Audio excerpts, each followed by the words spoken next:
Lauren Bush Lauren comes from one of America's most famous political dynasties. The granddaughter of former US President George H.W. Bush and niece of former President George W. Bush, she is now forging a name in her own right, leading the way for the millennial generation by creating a business with a social conscience.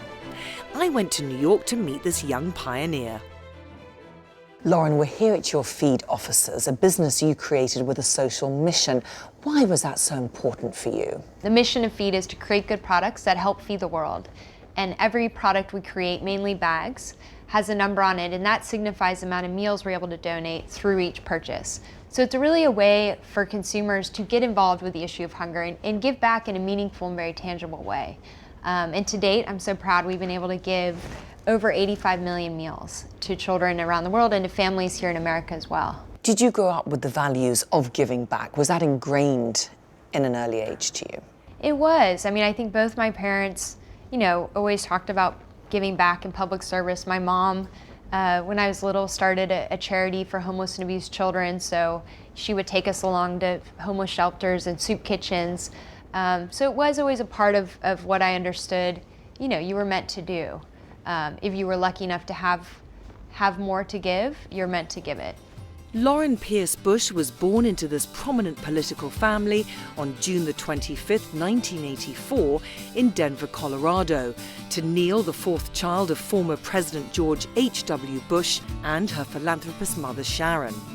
At the age of 7, Lauren, her parents and siblings moved to Houston, Texas. You grew up in one of America's most famous political dynasties. Would it be fair to say that that was a privileged upbringing?